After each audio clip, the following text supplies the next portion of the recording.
Iraq ने Iran को फिर से झटका दिया है। इराक की गवर्नमेंट को न जाने क्या हो गया है, दिमाग में क्या चल रहा है, या फिर ऊपर से किसका प्रेशर है, समझ से परे है। इस स्पेशल रिपोर्ट में आपको बताना चाहूंगा कि जो इराक है गवर्नमेंट, उसने कहा है ईरान के समर्थक लड़ाकू ग्रुप से जो इराक में है कि हथियार डाल दो। यानी एक तरह से उनसे कह दिया है कि हथियार डालो और यहां से निकल जाओ। जिन इराकी लड़ाकों ने इराक की सरजमीन को अब तक बचाया हुआ है और अमेरिका और विदेशी आक्रामकताओं को मुंह तोड़ जवाब दिया है, इराक की गवर्नमेंट कह रही है उनसे हथियार डाल दो। जाहिर सी बात है, इराक की सरकार इसीलिए अब तक है और बची हुई है, राष्ट्रपति, प्रधानमंत्री, विदेश मंत्री इसलिए है क्योंकि अमेरिका और इजराइल इराक की गवर्नमेंट को सपोर्ट करते हैं बैक से। ये बात बहुत क्लियर है, लेकिन वहां की जनता जानती है कि हमारी सरकार पूरी तरह से करप्ट है। हजरात, ईरान से न जाने क्या चिढ़ इराक को कि इतनी बड़ी बात कह दी। सोचिए, इसी तरह से ये जो नई सरकार सीरिया में आई है, इसका और भेजा खराब है। कभी ठंडा कभी नरम, समझ में नहीं आ रहा है इनके दिमाग में क्या चल रहा है। अब सीरिया की जो सरकार है नई, उसने तुर्किश एयरलाइन से कहा है कि आप ईरान के किसी पैसेंजर को बैठा के सीरिया मत लाना और इजराइल के भी किसी पैसेंजर को बैठाकर आप सीरिया मत लाना। यानी एक तरह से ईरानी और इजरायली दोनों को एक ही प्लेट में रख दिया है सीरिया ने, और दोनों से ही मना कर दिया कि भाई साहब सीरिया में मत आना। मेरे दोस्तों, उधर इराक के प्रधानमंत्री भी अलग ही लेवल का खेल रहे हैं। एक तरफ से ईरान को झटका दे रहे हैं और दूसरी तरफ ईरान को पुचकार रहे हैं। अब मेरे दोस्तों, इराक के प्रधानमंत्री ने कहा है कि बशर अल असद ने ईरान से रिक्वेस्ट की थी कि आतंकवाद से लड़ने के लिए आप अपने लड़ाकू और अपने फौजी हमारे मुल्क में तैनात करो। तो एक राष्ट्रपति के कहने की वजह से ईरान ने अपने लड़ाकू और फौजी तैनात किए थे। ईरान कोई जबरदस्ती नहीं था। उधर ईरान के supreme leader Ayatollah Syed Ali खामनाई ने कहा है कि जो फिलिस्तीनी रेसिस्टेंट फाइटर्स हैं, उन्होंने ही मजबूर किया है इजराइल को पीछे हटने के लिए। उधर ईरान के ताजिरिश बाजार में आग लग गई। आग की वजह नहीं पता है, लेकिन नुकसान बड़ा हुआ है। अभी घायल और मारे जाने की कोई ऐसी जानकारी नहीं है, लेकिन जो भी जानकारी आएगी, विजुअल तो दिखा दिया है, जो भी जानकारी आएगी इंशाल्लाह आपके सामने जरूर रखूंगा। हजरात, उधर ईरान ने अपनी ताकत में लगातार इजाफा करना शुरू कर दिया है। अब सरफेस टू एयर यानी जमीन से हवा में मार करने वाली एक खतरनाक मिसाइल का उसने सफल परीक्षण कर लिया है। देखिए,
उधर जोलानी की सरकार को थोड़ा सा अब एहसास हुआ कि कुछ ज्यादा ही हो गया है इजराइल का।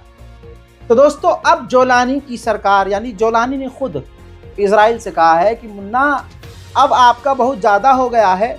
आप जो ये कहकर अंदर घुसे हो कि हम ईरान के फाइटर्स से लड़ रहे हैं हमारी टेरिटरी में, अब ये बहाना नहीं चलेगा हमारे यहाँ घुसने के लिए। बहुत हो गया, बहुत अंदर तक घुस लिए आप, कोई एक्सक्यूज नहीं। जैसे दूसरे इलाकों में मीडिएटर्स ने गाजा और इजराइल से बात करके इजराइल को पीछे किया है और दोनों पक्षों को समझाया है, वैसे ही हम कतर से रिक्वेस्ट करते हैं कि हमारी सरजमीन से इजराइल को बाहर करने में मदद करें। उधर डोनाल्ड ट्रंप का अब जो नया फाइनेंस मिनिस्टर, खजाना मंत्री होगा, उसने पहले ही हक दिया, उसने कह दिया आने से पहले ही कि अब हमारी सरकार ईरान पर इतने कड़े प्रतिबंध लगाएगी कि दोबारा से ईरान गरीब हो जाएगा। तो पहली बात तो ऐसा है मुन्ना, तुम ईरान का गू तक नहीं उठा सकते, तुम्हारी औकात ही नहीं है। मेरा ये कहना है कि दुनिया ने देखा है कि ईरान पर अभी से नहीं, सालों साल से पाबंदियां लगाई गई हैं, और इससे पहले भी जब डोनाल्ड ट्रंप राष्ट्रपति था तो उसने ऊपर से लेकर अपने चूतर तक का जोर लगा दिया था कि ईरान को पूरी तरह से काट दिया जाए। लेकिन ईरान को ब्लॉक करने के बावजूद आज ईरान परमाणु हासिल करना चाहे तो हफ्ते भर में हासिल कर सकता है। ये बात फ्रांस भी मानता है और ये बात IAEA भी मानती है। समझ रहे हैं आप? तो कितनी भी पाबंदी लगा दो आप, अल्लाह जिसके साथ होगा उसे कोई दबा नहीं सकता। हजरात, उधर ईरान से ये लोग जीत तो सकते नहीं हैं, तो कभी जासूसी के जरिए मार देते हैं किसी को, कभी एडवांस हथियार से धोखे से मार देते हैं, कभी ड्रोन के जरिए कासिम सुलेमानी को कत्ल कर देते हैं। ये यही कर सकते हैं।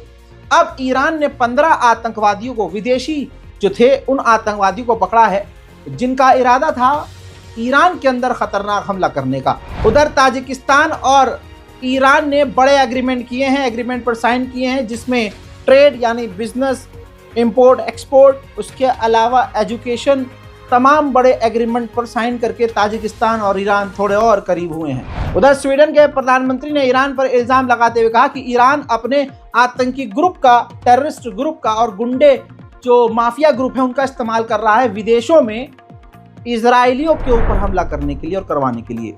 एक तरह से शुरुआत में आपने सुना कि ये जो सीरिया की सरकार है इसने ईरान के खिलाफ भी बोला और पहली बार इजराइल के खिलाफ बोला। यहाँ हम सब खुश हो गए थे, देखा रजा भाई तुम क्या कह रहे थे, अब देखो कितना मजा आ गया, इनको अकल आ गई, ऐसे देखना ये बड़ा काम करके मारेंगे। तुम तो ये कह रहे थे। एक तरफ ये कहा और दूसरी तरफ मक्खन लगाना शुरू कर दिया। दूसरी तरफ जो विदेश मंत्री हैं सीरिया के, उन्होंने कहा कि हमने इजराइल को मैसेज दिया है कि हम आपके लिए ख़तरा नहीं है, बल्कि हम किसी भी देश के लिए ख़तरा नहीं हैं। जो 1971 वाला एग्रीमेंट है हम उसको मान रहे हैं और हम आपसे कोई दंगा फसाद भी नहीं चाहते हैं। उधर स्पेन के विदेश मंत्री सीधा सीरिया पहुंचे और जोलानी से उन्होंने मुलाकात की है। साफ लग रहा है कि स्पेन ने भी सीरिया को एक्सेप्ट कर लिया है।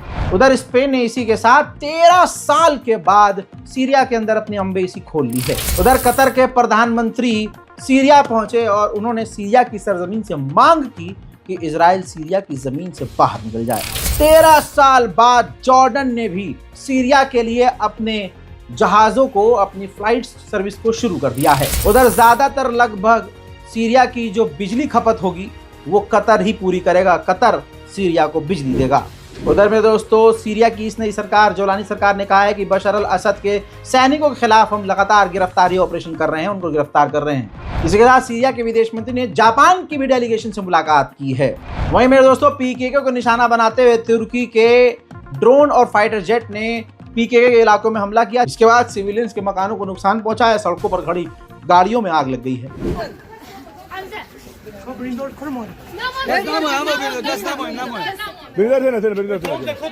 उधर तुर्की ने ऐलान किया है कि 3200 आतंकवादियों को हमने एक साल के अंदर सीरिया और इराक के बॉर्डर पर कत्ल किया है। साथ ही उन्होंने, तुर्की ने सीरिया को लालच दिया है कि हम $10 बिलियन का ट्रेड बिजनेस सीरिया के साथ करेंगे। हज़रात मोहतरम, फिलहाल की इस रिपोर्ट में इतना ही। रिपोर्ट को खूब शेयर कीजिए, दुआओं में याद रखिए। मैं हूं रजा और आप देख रहे थे रज़ाग्राफी अनस्क्रिप्टेड। जय हिंद।